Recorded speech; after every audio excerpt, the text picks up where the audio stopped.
Assalamualaikum warahmatullahi wabarakatuh. Perkenalkan, nama saya Nanda Zamzami. Saya mahasiswa Prodi Biologi Fakultas Sains dan Teknologi UIN Araniri, Banda Aceh. Nah, di sini saya akan menjelaskan materi mata kuliah pengendalian hayati yang berjudul Komunitas Pertanian Gampong Pantai Baru Gili Siblah, Kecamatan Pesangan Siblah Krung, Kabupaten Biren. Nah, yang pertama ada deskripsi Gampong. Kampung Pantai Baru Gili Siblah terletak pada Provinsi Aceh, Kabupaten Biren, Kecamatan Pesangan Siblah Krung. Kampung Pantai Baru Gili Siblah memiliki luas wilayah sebesar 90 km² dengan padat penduduk yang berjumlah 120 kartu keluarga. Kampung Pantai Baru Gili Siblah memiliki potensi dalam pertanian yang mana memiliki luas lahan atau sawah sebesar 56 hektar. Potensi dalam pertanian yaitu tumbuhan jagung, kedelai, dan padi. Dalam beberapa bulan terakhir, potensi daerah Pantai Baru Gili Siblah, Kecamatan Pesangan Siblah Krung sangatlah menurun dikarenakan adanya hama dan tenggelamnya tanaman disebabkan oleh curah hujan yang sangat tinggi, sehingga membuat semua tanaman jagung atau yang disebut dengan ziamai ikut tenggelam dan mati dalam potensi pertanian daerah. Nah, yang kedua itu ada komoditas unggulan. Komoditas unggulan adalah komoditas yang memiliki potensial yang dipandang dapat dipersaingkan dengan penduduk sejenis di daerah lain. Karena di samping memiliki keunggulan komarati dan juga memiliki efisiensi usaha yang sangatlah tinggi.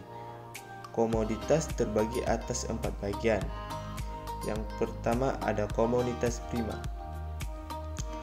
Komoditas prima adalah komoditas yang mempunyai laju pertumbuhan yang sangat cepat dan memberi kontribusi yang besar terhadap PDRB Kabupaten Biren, Kecamatan Pesangan Siblah Krung, Kampung Pantai Baru Gili Siblah. Komoditas tanaman bahan pangan yang termasuk dalam klasifikasi komoditas prima ada 3 macam, yaitu komoditas padi, jagung, dan kedelai.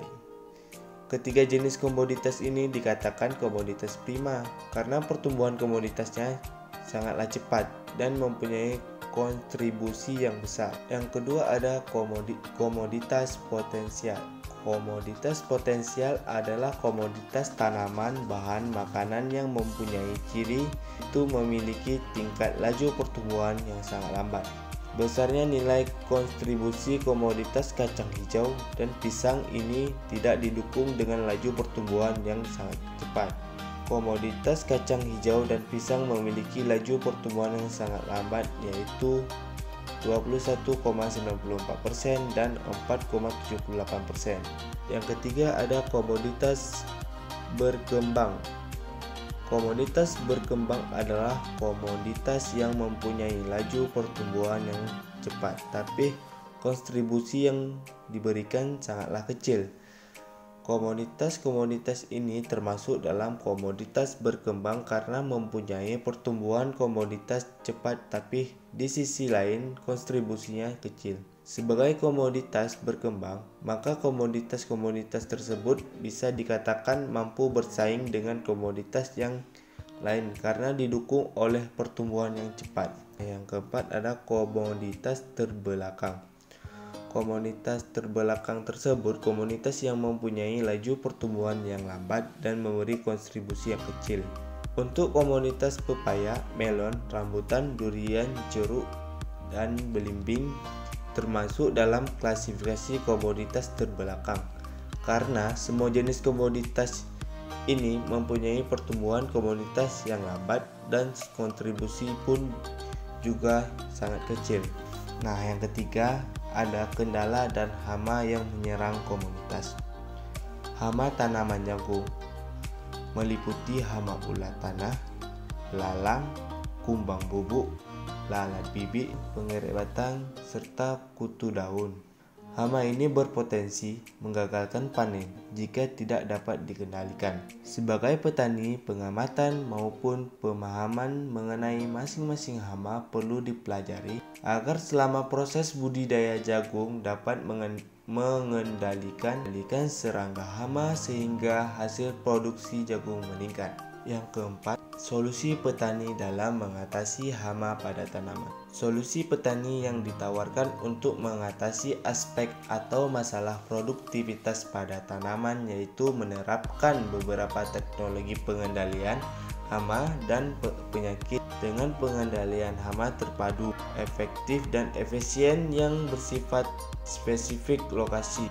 Pemanfaatan pestisida nabati yang aman, terdapat pencemaran lingkungan varietas tahap patotipe 4 dan dominan patotipe 8. Nah, yang terakhir ada solusi saya dalam mengatasi hama dan penyakit pada tanaman. Menurut saya, cara mengatasi hama dan penyakit ada beberapa cara, yaitu dengan cara manual. Cara ini biasanya dilakukan saat serangan hama dan penyakit masih rendah. Nah, cara ini tergolong praktis karena mudah dan cepat melakukannya. Apalagi jika kita menanam tanaman di halaman rumah yang umumnya tidak terlalu besar. Nah, cara yang kedua adalah cara dengan mengandalkan pestisida yang sesuai dengan penyakit yang dialami oleh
Nah, terima kasih telah menonton video saya.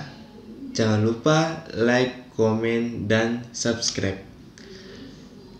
Hanya sekian video pada hari ini. Lebih dan kurang saya mohon maaf. Wabillahi taufik wa hidayah. Wassalamualaikum warahmatullahi wabarakatuh.